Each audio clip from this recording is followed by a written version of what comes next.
Hari ini saya kebetulan ada di Taman Nasional Baluran melihat pertumbuhan banteng Jawa yang ada di Taman Nasional Baluran ini.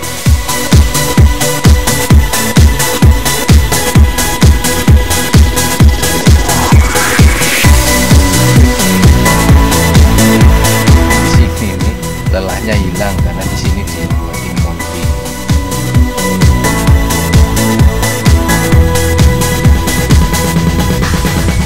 Banteng Jawa ini ada dua subspesies. Yang pertama itu banteng Jawa, itu sebarannya dulunya ada di Jawa dan Bali. Itu sekarang tersisa hanya di 4 kantong utama, itu Ujung Kulon, Marubetiri, Alas Purwo, sama Baluran.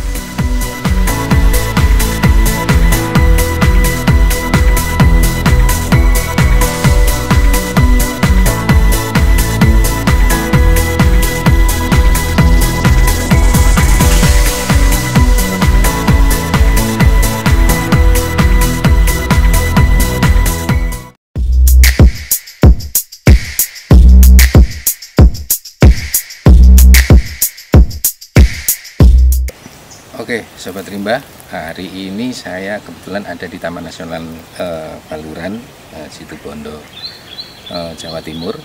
Dan hari ini saya akan mengajak teman-teman sekalian untuk melihat pertumbuhan banteng Jawa yang ada di Taman Nasional Baluran ini.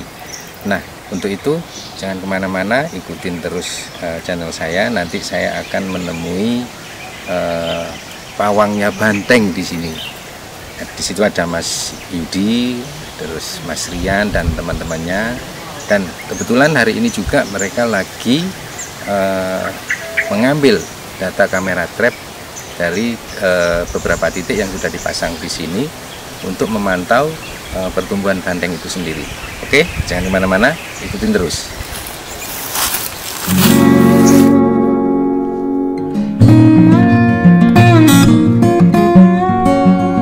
Teman-teman, kita udah nyampe di base campnya teman-teman dari Taman Nasional. Kita nanti akan berbincang-bincang seperti apa proses pengambilan kamera trapnya. Kita menuju ke sana. Kita sowan. Halo, selamat siang. Halo Mas Rendra, selamat siang. Baik. Alhamdulillah. Oke Mas, monggo. Ya. Oke, sobat Rimba, saya sekarang ini berada di base campnya teman-teman. Dan ini perkenalkan, ini Mas Yudi, peneliti dari Copenhagen Zoo, yang nanti beliau akan menjelaskan pertumbuhan banteng yang ada di Taman Nasional Baluran. Dan ini teman-teman yang spesialis memasang trap di Taman Nasional Baluran. Dan hari ini juga teman-teman ini nanti mapping untuk mengambil data dari kamera-kamera trap yang sudah terpasang di beberapa titik. Ya, Mas Yudi mungkin bisa dijelaskan nih Mas ke pemirsa seperti apa prosesnya nanti pengambilan kamera trapnya. Iya. Dilakukan tiap tahun di sekitar 120 grid ya. Jadi kita pakai sistem grid, kita membagi baluran dalam kotak-kotak maya ukuran 1x1 km. Nanti di setiap kotak itu kita pasang satu kamera trap untuk memantau aktivitas satwa yang ada di sana. Jadi selain banteng juga semua satwa yang melintas di depannya nanti akan kelihatan. Nah, hari ini rencana kita akan ambil kamera trap tersebut yang sudah terpasang hampir 2 bulan di lapangan. Ini harapannya nanti dari data-data tersebut kita akan dapat bahan yang cukup untuk melakukan prediksi berapa sebenarnya populasi banteng terkini. Dari apa ya, wajah banteng baru gitu ya mungkin ya. Iya. Ada berapa kamera trap Mas yang sudah terpasang selama 2 bulan ini?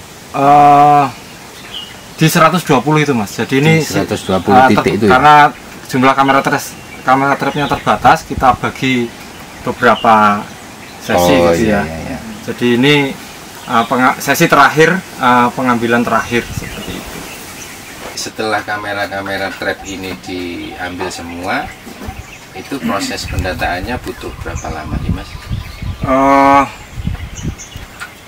Jadi tahapannya dulu ya Mas ya? Ya. Setelah kamera trap terkumpul semua, yang pertama lakukan kita mengelompokkan per grid.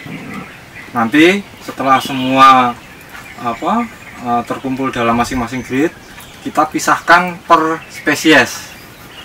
Jadi kalau di grid misal grid 121 ada macan, kita kumpulkan foto video macan di folder macan gitu. Nanti banteng sendiri. Nanti setelah itu masing-masing folder spesies tadi, kalau macan kan kadang-kadang ada yang jumlahnya 1, 2. Nah, kita masukkan ke folder, kalau 1 ya ke folder 1, kalau jumlahnya 2 ke folder 2. Nah, ini biasanya agak lama yang ini, karena kadang-kadang kayak rusa itu bisa 20, 40 gitu ya. Masing-masing dipisah sendiri itu untuk nanti bahan kita menganalisis. Bentuknya kita video kan? Iya, video besar. Selesai. Sampai belakangnya itu nanti ada binatangnya. 2 bulan biasanya Mas.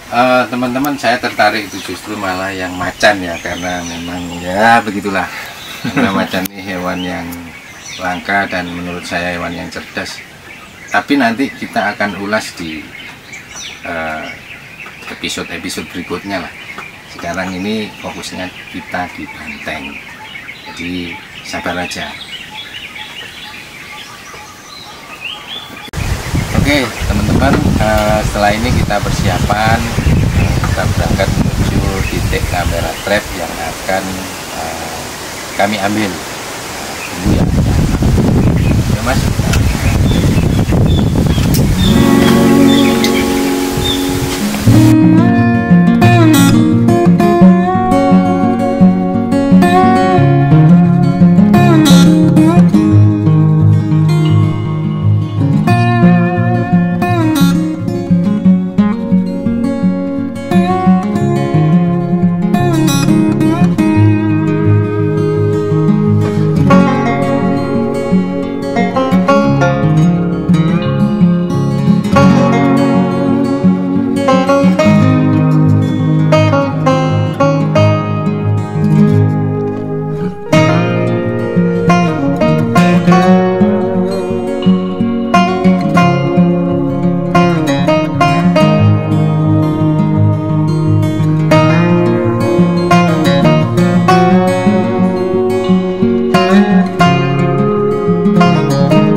Nanti akan lanjut di beberapa titik lagi, tapi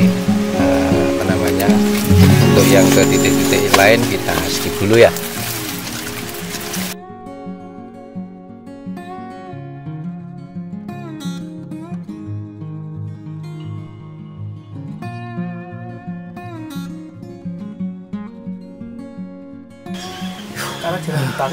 Ternyata cukup melelahkan perjalanannya dan jalurnya cukup ya naik turun. Ikuti terus, kita lihat sama-sama hasil kamera trap yang sudah diambil tadi. Yuk. Di sini nih lelahnya hilang karena di sini dibuatin kopi. Kopi apa ini Mas? Kopi dari Ijen Mas. Kopi Ijen loh. Makanya kalau sini sama saya tapi ya kalau sendirian nggak mungkin ada. Dibantuin dulu. Dan nggak boleh masuk sini. Boleh. Jadi yang masuk sini ini khusus teman-teman peneliti ikuti mungkin ya Mas Yudi ya. Iya, sama staf. Dan sama staf. Oke teman-teman, kita sudah ambil kamera trapnya. Bagaimana cara proses penghitungannya nanti biar Mas Yudi yang menjelaskan ya. Kita ikuti seperti apa sih cara menghitungnya, atau seperti apa menghitung dari populasi yang sebelumnya dengan yang sekarang seperti apa, nanti Mas Yudi yang menjelaskan.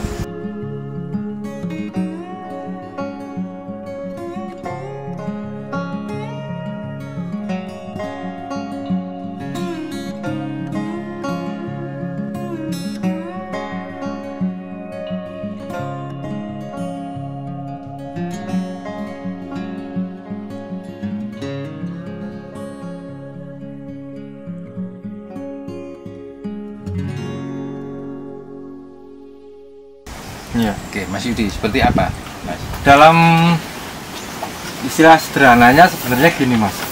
Itu kita seperti kalau sensus warga ya. Cuman bedanya kalau manusia itu kan tempat tinggalnya jelas, keluarganya jelas di mana gitu, alamatnya gitu. Ada kakak, tetangganya juga bisa buat konfirmasi. Kalau binatang ini kan kita hanya bisa ngambil sampelnya, bukan jumlah sesungguhnya.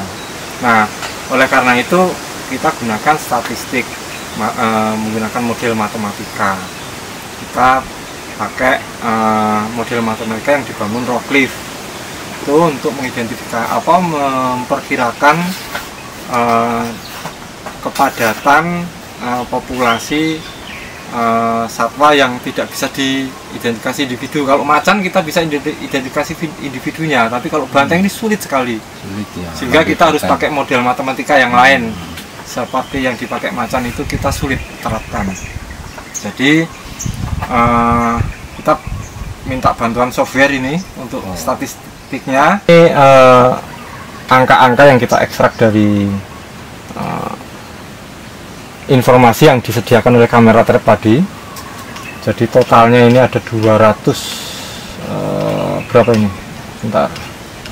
265 data yang bisa diobservasi.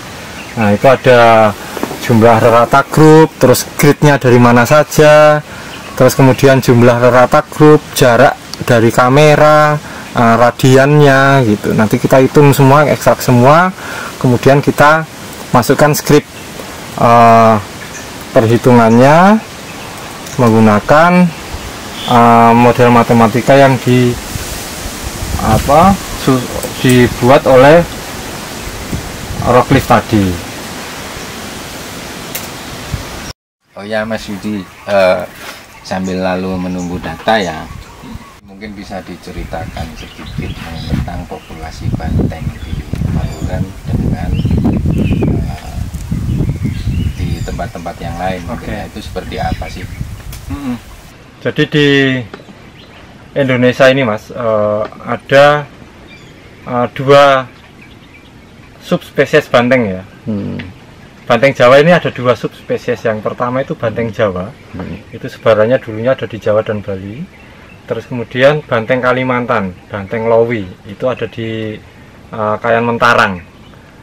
Jadi ada untuk banteng Jawa sendiri yang di Jawa, subspesies Jawa, itu sekarang tersisa hanya di 4 kantong utama. Itu Ujung Kulon, Meru Betiri, Alas Purwo, sama Baluran.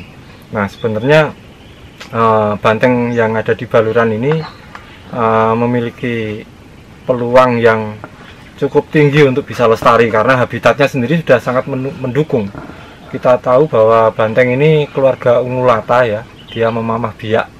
Jadi kalau kita lihat kambing atau sapi habis dikasih makan itu kan dia rileks sambil kelamut-kelamut gitu ya. Nah, itu memamah biak. Itu habitat yang paling cocok itu adalah Baluran karena mayoritas dia savana, makanannya melimpah seperti itu. Nah,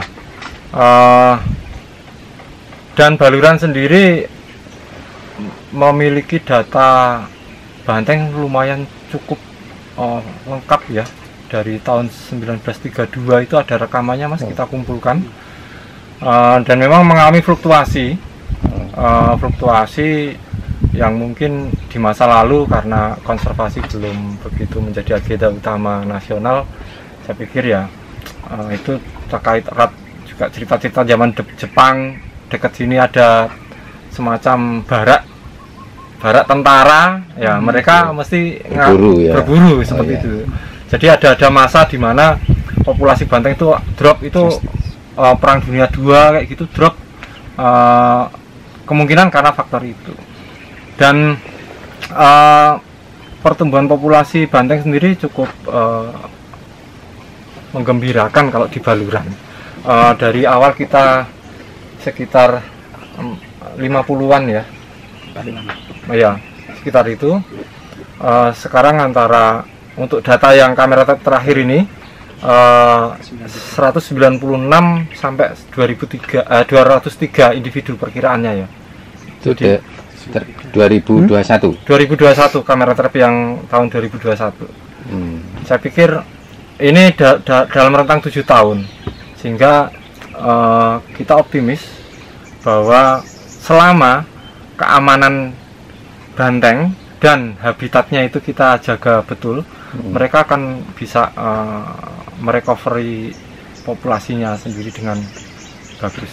Nah, kalau saya lihat nih Mas ya, jadi banteng di mana Alas Purwo sama banteng Baluran ini kok menurut saya menurut saya kok lebih besar banteng yang punya Baluran nih daripada Alas Purwo. Apakah kepadatan hutan misalnya ya itu pengaruh sama pertumbuhan ininya?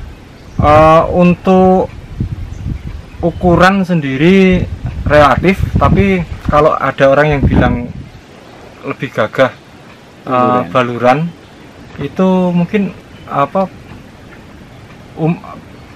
gampangannya gini Mas, Baluran ini kan habitatnya ekstrim ya, cuacanya ya. Kalau musim basah ini tanahnya lembek dan liat gitu, terus kemudian kalau kemarau kering nggak ada air, tanahnya pecah-pecah, suhunya 40 derajat, sehingga saya pikir itu membentuk karakter banteng yang atau satwa yang tangguh gitu. Banteng yang benar-benar bisa survive ya. Iya, secara genetis dia ditempa selama ribuan tahun dengan alam Baluran yang sedemikian ekstrim. Bisa jadi seperti itu. Tapi kalau ukuran saya pikir rata-rata ya, rata-rata. Cuman memang kelihatannya banteng Baluran agak berotot atau gimana seperti itu. Oke. Kembali ke data ini Mas. Iya. Nah, untuk data jumlah banteng itu sendiri bisa itu data fix atau data average ya? Oh iya. Itu seperti apa sih? Jadi karena kita menggunakan statistik, itu kita harus memberikan ruang errornya Mas. Jadi kita nggak bisa bilang jumlah banteng sekian gitu, nggak bisa. Itu kita biasanya pakai sekian sampai sekian gitu.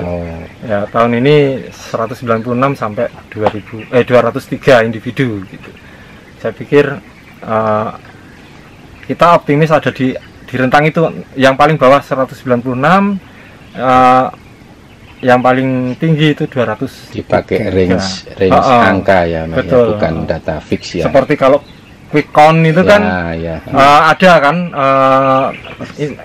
deviasinya 5% atau berapa seperti itu. Nah, karena statistik itu ya memang kita harus menyadari ada kesalahan hitung gitu. Tapi kesalahan hitung yang bisa kita toleransi seperti itu. Oke. Dari tadi ini yang ngobrol yang ngomong cuman Mas Yudi. Jadi Mas Rian sama Mas Teddy ini pendengar setia. Sekarang saya mau tanya ke beliau-beliau ini berdua ini satu-satu. Ya Mas, Oke. Kayak gini ya misalnya, ini soal pengunjung ini. Sedangkan di Baluran ini kadang-kadang orang bertanya, Baluran ini logonya banteng tapi lihatnya susah. Itu pengunjungnya. Seperti apa Mas? Mungkin bisa dijelaskan. Kalau di Baluran itu kan ada beberapa faktor pembatas, dan di sini terutamanya adalah air. Jadi ketika kita kesulitan air, mereka itu lebih cenderung masuk gitu Ke dalamnya. ke dalam. Itu menjadi faktornya kenapa agak susah. Umumnya kan mereka hanya sebatas datang 1 hari pulang. Mungkin kalau bisa adventure lah istilahnya di sini sampai 3 atau 4 hari, kita bisa cari spot-spot mana yang bisa potensi gitu. Insya Allah nanti bisa ketemu di situ. Kalau di Alaspuro mungkin di situ ada namanya Sadingan ya, itu kan sudah terkonsentrasi di situ. Dan itu juga apa istilahnya ketersediaan air juga sudah ada di situ sehingga mereka mudah. Meskipun saat ini kita juga sedang mencoba untuk bagaimana sih menarik kembali si bandeng itu bisa datang ke ke savana. Salah satunya itu kita menarik air dari kajip atau kita dari mata air sendiri. Itu yang menyebabkan mungkin agak susah ya untuk melihat itu. Kalau tidak benar-benar beruntung gitu nanti itu akan. Kalau untuk lalu lintas kepadatan pengunjung sendiri itu pengaruh nggak Mas ke perilaku banteng? Ya. Tidak hanya banteng aja sebenarnya ya, kalau perilaku pengunjung tentunya bisa menyebabkan sedikit banyak akan merubah tingkah lakunya itu. Sebagai contoh misalkan monyet gitu aja udah kita kasih makan ataupun dengan banyaknya pengunjung itu akan mereka berubah ya. Monyet bisa tergantung. Nah, itulah sebabnya kadang kehadiran banteng pun nanti akan berubah, misalnya dari pagi dia akan cenderung ke malam gitu. Dia masuk ke savananya. Ya, bisa jadi itu. Iya. Kalau Mas Rian nih pengalaman ya. Ya. Mungkin ini pengalaman waktu ngambil trap atau masang trap gitu atau foldering gitu seperti apa? Ya kalau pengalamannya sih mungkin waktu foldering ya memang data dari hasil kamera trap itu lumayan banyak juga hasilnya. Terbanyak berapa Ibu? 140-an ribu. 140 ribuan ya. Itu harus memisahkan. Ya, dan kita harus lihat video dan fotonya Full. Jadi full kita harus seleksi, lihat full Itu videonya satu persatu. Itu nanti kan untuk menentukan yang spesies tadi ada berapa ekor.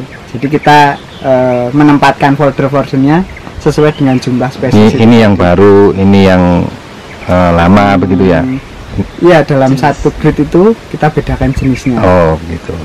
Ya itu ya lumayan memakan waktu yang cukup lama juga. Kalau home ring banteng itu sendiri sejauh berapa ini Mas? Kurang lebih kita pakai rumus yang 6 ya, 6 atau 10 ya? 6 pakai 6 km. 6 km. Tapi kalau banteng sendiri di sini hampir di setiap blok yang ada savana ada bantengnya, kecuali di daerah barat gunung ini kurang, bantengnya belum sampai ke sana. Oh belum ya. Ya. Kenapa Mas? Ada hantunya ya di sana? Karena aktivitas manusia juga ada di sana. Oh sampai ke sana ya? Karena ada nggak apa nyebut enclave ya, ada enclave juga di wilayah Labuan Merak namanya Mas. Jadi mungkin pengaruh juga memang karena aktivitas manusia dan adanya sapi ya, pengembalaan sapi di sana. Baik teman-teman, sahabat-sahabat rimba, saya menyebutnya mungkin lebih enak begitu ya. Itu tadi data dan bagaimana proses pengambilan data kamera trap untuk menjadikan sebuah angka jumlah pertumbuhan banteng yang ada di Taman Nasional Baluran. Dari tahun ke tahun ya alhamdulillah terus meningkat ya Mas Yudi ya. Dan harapan kami teman-teman juga semua pengunjung dan semuanya ikut menjaga kelestarian satwa-satwa, tidak hanya banteng sih, semua satwa yang ada di Taman Nasional Baluran. Jika kita berperilaku baik dengan alam, insya Allah sebaliknya. Jadi seperti itu. Saya kira di episode yang hari ini kita cukupkan. Terima kasih Mas Yudi, Sama-sama Mas Rian, terima kasih waktunya. Sampai ketemu lagi. lagi saya mohon pamit. Terima kasih juga sudah dibuatkan kopi. Wah, ini luar biasa. Kopi lokal ini. Kopi lokal tapi rasanya interlokal. Internasional. Oh, internasional.